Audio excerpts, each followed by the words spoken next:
Hi, everyone.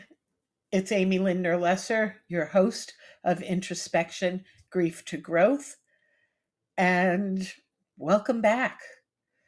Today's podcast is dedicated to those who are currently walking the quiet, painful path of watching a beloved pet decline, and especially dedicated to my own dog, Hershey, who's only 3.5 years old, who's curled up next to me, snoring, snorting, and not doing too well as I speak these words. It's interesting. As a grief coach, I walk beside others in their losses every single day. Today, though, I'm speaking not only as a guide, but as someone deep in the middle of heartbreak, too. To everyone who has ever loved an animal like family, I see you and I feel you. It's a unique kind of heartbreak that comes when a pet becomes ill. It's tender, it's confusing, it's devastating. It's also the kind of grief that sometimes gets dismissed, but cuts just as deeply, if not deeper, than many people realize. Our pets, they're more than just animals to many of us. They're companions, they're family members, they're comforters, they're shadows at our heels, and teachers of unconditional love. Today, I'm going to talk honestly about what it means to live through a pet's illness, to face anticipatory grief, to deal with triggers, to lose the pets, and to cope with the reactions of others who may not understand just how profound that loss is. When our pet becomes sick, especially at a young age, Hershey's only 3.5, the shock is often overwhelming. Our emotions may swing between hope and despair, researching cures and whispering, "Please don't leave me, please don't go." We can try to be strong for them while crumbling inside. The weight of caregiving for anybody or caring for anyone can be exhausting, physically and emotionally.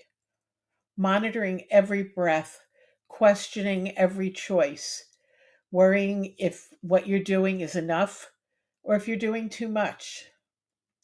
And because our pets can't speak back to us, we have to learn to understand their body language. We watch their eyes, we watch how they eat, their appetite. Do they choke? Do they swallow easily? We watch their tails. Are they wagging? Are they between their legs? We ask ourselves, are they in pain? Are they still happy? Are they able to enjoy life? Or is it time to let them go?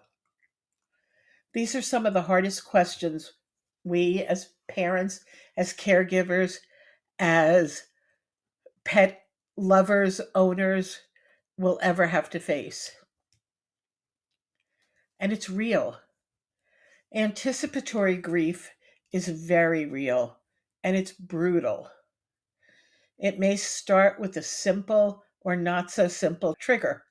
In my case, my veterinarian, who mostly does house calls, works out of another vet's offices when he needs to do surgery or procedures that require equipment that he can't carry. In my dog's case, this means going to the other office for x-rays of his throat and of his chest.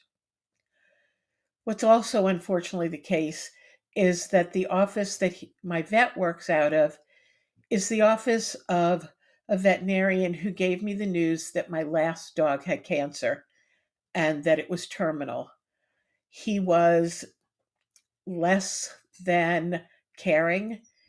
He had no grace, and neither did his staff. Everybody there was rude, and it made a really tough situation so much worse.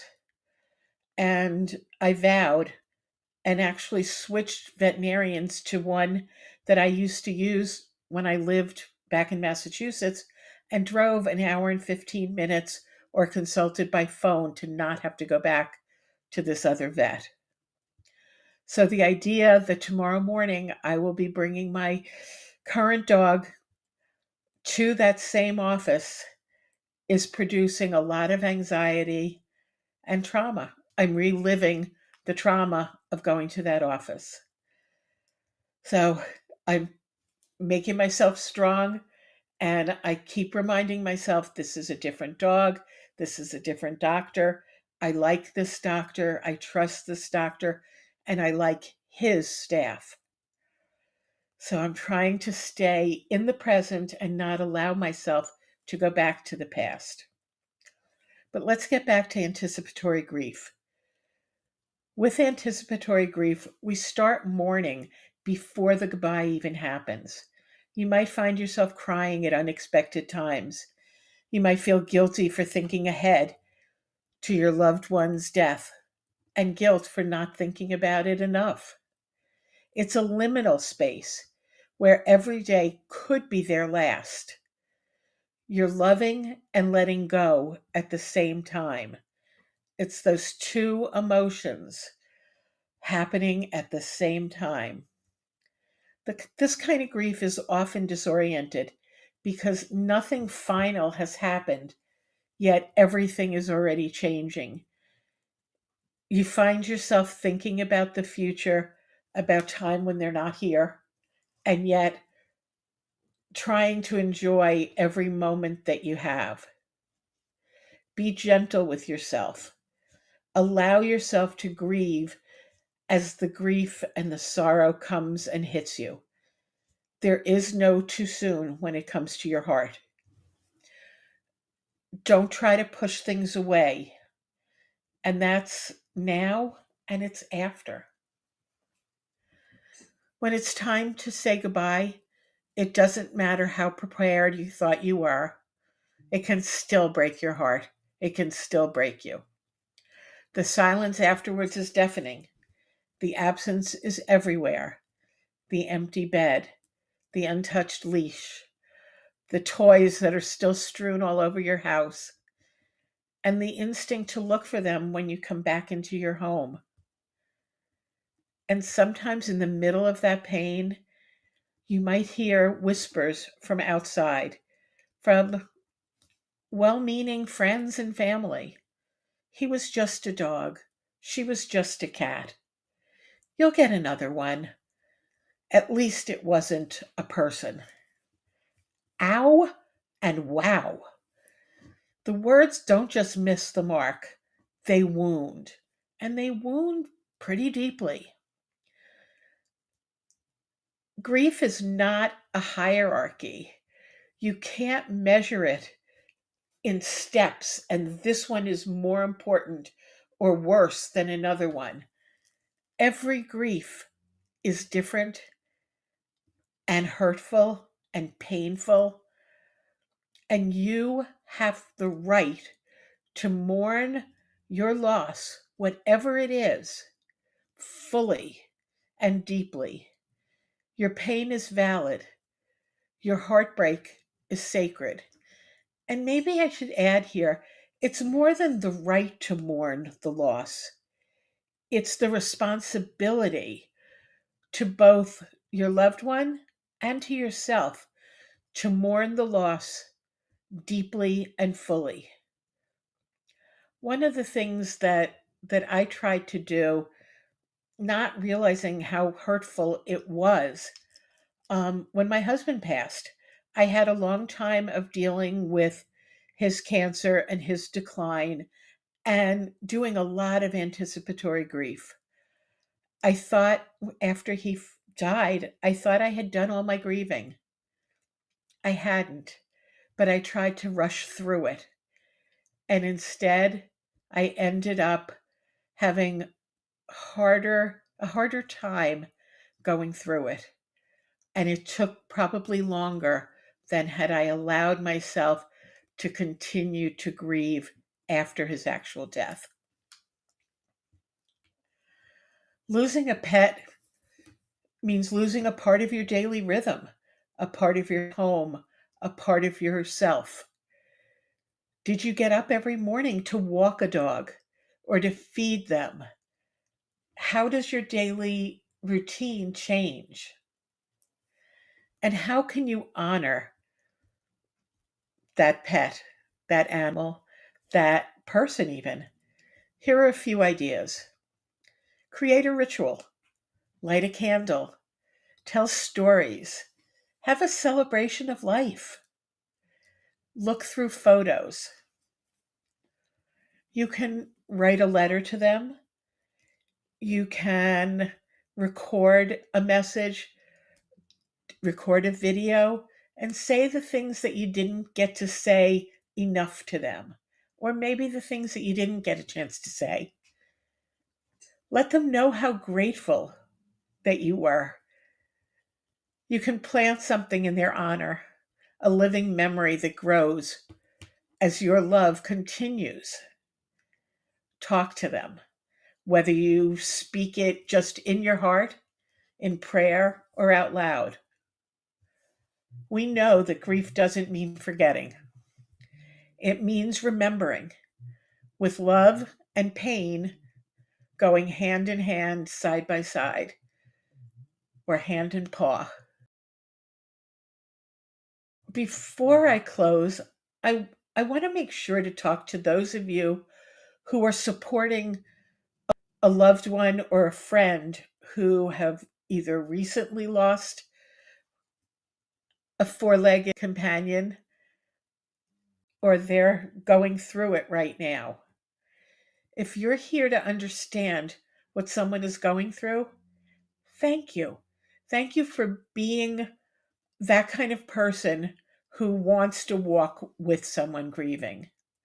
Please know that pet grief is real grief. Offer them your presence, not platitude. So instead of saying, you can get another one, say, tell me about them. Instead of, they had a good life, say, I'm so sorry. What do you miss the most about Rover? Share a memory or two with your friend about their pet, about the time that they answered the door for you, or for the time that you remember them opening your bag and taking out a candy bar and eating it. The memories mean a lot, and your compassion will matter so much more than you will ever know. If you're in the thick of this pain right now, I'm there with you. I know the ache of anticipatory grief. I know the feelings of helplessness. And I know that even through this, your love is doing something beautiful. You're showing up. You're staying. You're loving them through the hardest part, hand and paw. And that's the most sacred kind of love there is. Know you're not alone and that your grief and your love matters. Thank you for letting me share with you and walk this way through this. May your memories be a blessing. May your heart be held gently. And may your beloved companion know without a doubt that they are and that they were deeply loved. If you're facing the heartbreak of a pet's illness or loss, please know you don't have to carry it alone.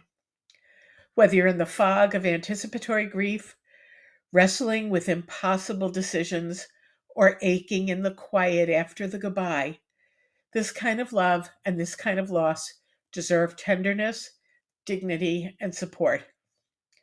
I'm here to help you walk through it with compassion, with grace, with love for the bond that made this goodbye so hard in the first place. If you need someone to hold space for your grief, message me. You don't have to do this alone.